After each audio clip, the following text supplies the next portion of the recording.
दोस्तों। तो आज हम बात करेंगे wild life protection amendment bill 2021 के बारे में। तो रिसेंटली जो हमारे फॉरेस्ट मिनिस्टर हैं, इनके द्वारा लोकसभा में इंट्रोड्यूस किया गया wild life protection amendment bill. ठीक है, तो जो ये हमारा ओरिजिनल एक्ट था 1972 का, जो एक्ट था वाइल्ड लाइफ प्रोटेक्शन एक्ट 1972, तो इसके जो कुछ जो जैसे साइट्स हैं हमारा, means convention on international trade in endangered species of wild fauna and flora, इसको हम साइट्स ही बोलते हैं। तो साइट्स के कुछ रिक्वायरमेंट्स हैं जिनको फुलफिल करने के लिए wild life protection amendment bill में जो है अमेंडमेंट जो किया गया है। ठीक है, इसमें वाइल्ड लाइफ प्रोटेक्शन एक्ट में अमेंडमेंट किया गया है। तो बात करते हैं क्या चेंजेस लेके आता है। तो पहले हम देखेंगे standing committee of state board of wildlife. ठीक है, तो ये बिल प्रपोज करता है reducing the number of schedules and stabilising a standing committee of state board for wildlife. तो एक स्टैंडिंग कमेटी की जो है एक स्टैंडिंग कमेटी की स्थापना की जाएगी। ठीक है, state board of wild life के लिए। ठीक है, तो ये इस अमेंडमेंट के द्वारा ये इसमें जोड़ा गया है। और ये कमेटी जो है फंक्शन करेंगी जैसे national board for wildlife, जो कि रिस्पॉन्सिबल है फॉर मॉनिटरिंग प्रोटेक्टेड एरियाज़ को मॉनिटर करने के लिए। ये हमारा national board of wildlife responsible है। एंड अवॉर्डिंग और denying permissions to projects in light of it threat to wildlife. तो अगर मान लीजिए कि अगर वाइल्ड लाइफ को कोई खतरा भी होता है, तो ये मान लीजिए कोई प्रोजेक्ट्स वगैरह लॉन्च किए जा रहे हैं, तो उनको एक तरह से क्लियरेंस देने का काम जो है वो national board of wild life करता है। ठीक है, तो ये कमिटीज़ जो हैं, ये स्टैंडिंग कमेटी जो बनाई गई है वो इसी तरह वर्क करेगी जैसे national board of wild life work करता है। ठीक है, तो जो ऑफिशियल्स है वो ये कह रहे हैं कि मोस्ट ज़्यादातर जो स्टेट्स हैं उसमें state wild life boards fall under the responsibility of chief minister. तो जो ये स्टेट वाइल्ड लाइफ बोर्ड्स होंगे वो किसके अंडर आएंगे, तो वो हमारे जो स्टेट के जो चीफ मिनिस्टर होंगे वो उनके अंदर आएंगे। ठीक है, and are therefore neglected due to the paucity of time. इसलिए एक तरह से ये भी कहा जा रहा है कि कहीं ना कहीं एक कुछ नेग्लेक्शन देखने को मिलता है, इसलिए जो है ये स्टैंडिंग कमेटी जो है वो बनाई जा रही है। The standing committee will able to take decisions. ठीक है, तो स्टैंडिंग कमेटी को ये पावर दिया गया है कि वो डिसीजन वगैरह जो है वाइल्ड लाइफ मैनेजमेंट से संबंधित या परमिशन प्रोजेक्ट को परमिशन देने से संबंधित जो भी डिसीजंस वगैरह हैं वो इनके द्वारा लिए जा सकते हैं। ठीक है, अब इनको ज़रूरी नहीं है कि इनको किसी जो भी कोई मान लीजिए कि इनको चीफ मिनिस्टर से पूछने की आवश्यकता है या कोई पूछने की आवश्यकता नहीं होगी। ये खुद जो है ये इनके पास ये पावर रहेगी कि जो स्टेट की जो स्टैंडिंग कमेटी बनाई गई हैं, तो ये इनके पास पावर है कि वो डिसीजन ले सकते हैं कि प्रोजेक्ट को परमिशन देना है कि नहीं देना है, या और भी जो भी चीज़ें होंगी वाइल्ड लाइफ प्रोटेक्शन के संबंध में, तो यहाँ वो खुद डिसीजन ले सकते हैं। बात करते हैं सीज्ड स्पीसीज़ के बारे में। There is also the insertion of new section 42A। देखिए एक नया सेक्शन 42A जो है वो इंसर्ट किया गया है about surrender of wildlife animals and products, जो कि बात करता है वाइल्ड लाइफ एनिमल प्रोडक्ट के सरेंडर के बारे में।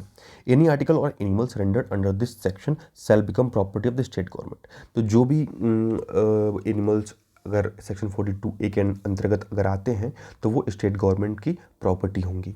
And the provision of section 39 shall be applicable to it. और वहाँ पे जो सेक्शन 39 है वो एप्लीकेबल हमें देखने को मिलेगा। बात करते हैं रिड्यूसिंग नंबर ऑफ शेड्यूल्स। देखिए ministry is also rationalise schedules for wildlife under the act, bringing it down from 6 to 4 major schedules. तो पहले जो है 6 शेड्यूल्स हमें देखने को मिलते थे, लेकिन उसको 6 से घटा के जो है अब केवल 4 शेड्यूल्स कर दिया गया है। ठीक है, जो नंबर ऑफ शेड्यूल्स हैं उनको घटा दिया गया है। Schedule is categorisation of wildlife depending on how critically endangered they are. तो स्केड्यूल क्या होता है, स्केड्यूल एक तरह का जो कैटेगराइज किया जाता है स्पीसीज़ को कि कौन सी स्पीसीज़ जो है ज़्यादा खतरे में है, तो उस हिसाब से जो है उसको स्केड्यूल की कैटेगरी में रखा जाता है। जैसे schedule first category of wild life, जैसे कि टाइगर्स आते हैं। ठीक है, ये highest protection under the act है। तो जो भी एनिमल्स स्केड्यूल 1 में आएंगे वो उनको सबसे ज़्यादा प्रोटेक्शन की आवश्यकता होगी। ठीक है, तो पहले 6 स्केड्यूल से टोटल, अब उसको एक तरह से मर्ज करके 4 स्केड्यूल्स जो है वो बना दिए गए हैं। अब हम देखते हैं वाइल्ड लाइफ मैनेजमेंट प्लान के बारे में। देखिए ministry has mandated wildlife management plans which are developed for sanctuaries and national park across the country will now become a part of the wildlife protection act. देखिए जो wild life management plans हैं या जो भी national park या centuries के लिए जो भी डेवलपमेंट प्रोजेक्ट वगैरह चलाए जा रहे थे, वो सभी जो है वाइल्ड लाइफ प्रोटेक्शन एक्ट के अब पार्ट हो जाएंगे। ठीक है, तो they will have to be approved by the chief wildlife warden of the state. तो जो भी चीफ वार्डन होगा तो उससे इनको अप्रूवल अब लेना पड़ेगा। This will ensure for stricter protection for these protected areas. तो एक तरह से अब इनका प्रोटेक्शन और अच्छी तरीके से किया जा सकता है। Earlier they would be protected दो executive orders which did not have as much teeth. तो पहले जो है इनको एक एग्जीक्यूटिव ऑर्डर के द्वारा प्रोटेक्ट किया जाता था, तो अब जो है अब इसके लिए एक नई बॉडी बना दी गई है, अब वो उनके प्रोटेक्शन का काम देखेगी। अब बात करें कि अमेंडमेंट की आवश्यकता क्यों थी, what was the need for amendment. देखिए, black listing by CITES would affect trade in important plant species. तो अगर हमको साइट्स के द्वारा अगर ब्लैक लिस्ट कर दिया जाएगा तो हम जो भी प्लांट के इंपॉर्टेंट स्पीसीज हैं उसमें हम ट्रेड नहीं कर सकते, व्यापार नहीं कर सकते। तो CITES aim to regulate the international trade. तो साइट जो है वो इंटरनेशनल ट्रेड को जो है रेगुलेट करता है, चाहे वो एनिमल्स हो चाहे वो प्लांट हो, ठीक है, चाहे ताकि उनके जो भी सर्वाइवल है एनिमल का या प्लांट का, उसको हम कहीं ना कहीं नुकसान ना हो। There has been a long standing demand for CITES for the past 25 years. तो 25 साल से ये डिमांड हमें देखने को मिल रही थी, साइट्स के द्वारा ये डिमांड किया जा रहा था। India has been blacklisted by CITES once before. एक बार साइट्स के द्वारा जो है इंडिया को ब्लैकलिस्ट किया जा चुका है। And if second blacklisting would happen then India will be no longer be able to trade important plant and specimen. तो अगर एक बार और से इसको अगर दोबारा से ब्लैकलिस्ट कर दिया था साइट्स के द्वारा तो हम जो है प्लांट या एनिमल की स्पीसीज़ में जो है वो ट्रेड नहीं कर सकते अदर कंट्रीज़ के द्वारा। This would affect the livelihood of large sections of Indian society. ठीक है, तो ये इसकी वजह से बहुत लार्ज सेक्शन ऑफ सोसाइटी पे हमें ये इफेक्ट देखने को मिलेगा। अब साइट्स के बारे में देखते हैं। तो sites stand for convention on international trade in endangered species of wild fauna and flora. ठीक है, तो ये एक इंटरनेशनल एग्रीमेंट है, ठीक है, जिसका मेनली एम था कि that international trade in specimen of wild animals and plant does not threaten their survival. जो भी हम अगर मान लीजिए अगर हम ट्रेडिंग कर रहे हैं प्लांट एनिमल के स्पीसीज में तो उन पे कोई खतरा ना हो। ठीक है, it was drafted after a resolution adopted at a meeting of members of International Union for Conservation of Nature in 1963। तो 1963 में जो IUCN की जो मीटिंग हुई थी तो वहाँ पे इस साइट्स की जो ये साइट्स का जो रेजोल्यूशन है उसको अडॉप्ट किया गया था। ये 1 जुलाई 1975 में जो है ये फोर्स में आता है और अब जो है 183 कंट्रीज जो है वो इसके पार्ट्स हैं। ठीक है, ये जो कन्वेंशन है ये लीगली बाइंडिंग है। ठीक है, पार्टीज़ पे ये लीगली बाइंडिंग है। They are committed to implementing it, however it does not take the place of national law. ठीक है, तो उनका ये दायित्व है कि उनको इम्प्लीमेंट करना ही करना है क्योंकि लीगली बाइंडिंग है। ठीक है, लेकिन जो अपने नेशनल लॉज हैं वो अपना उस पर नियम कानून बना सकते हैं और इंडिया इसका एक सिग्नेटरी है। ठीक है, and also ratified sites convention 1976 और 1976 में साइट्स को रेटिफाई किया है इंडिया ने। तो बात करते हैं साइट के अपेंडिसेस के बारे में।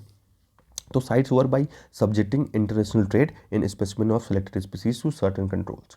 ठीक है, तो जो भी इंपोर्ट्स होते हैं, एक्सपोर्ट्स होते हैं या री एक्सपोर्ट्स किए जा रहे हैं, and introduction from the sea of species covered by the convention has to be authorise through a licensing system.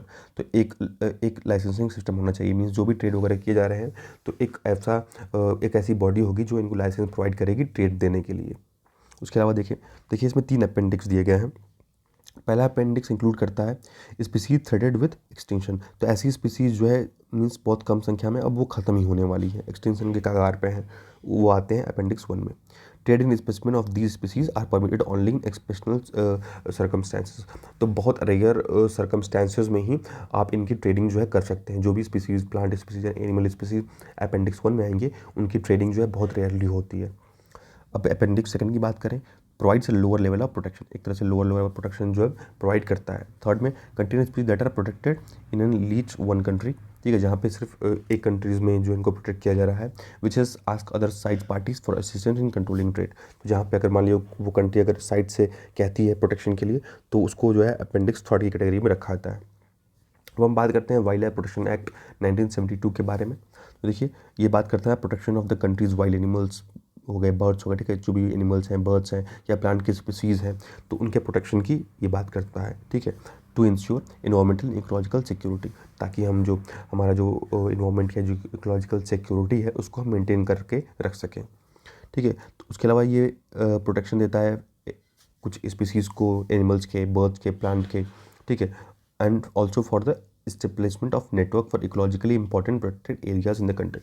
और कंट्रीज़ में कुछ ऐसे भी एरियाज़ होंगे जहाँ पे इनको प्रोटेक्ट करके रखा जाएगा, जैसे कि वाइल्ड लाइफ सेंचुरीज़ होती हैं, नेशनल पार्क होते हैं, जहाँ पे कुछ जो स्पेशल स्पीसीज़ होती हैं इनको प्रोटेक्ट करके यहाँ पे रखा जाता है। Thanks for watching.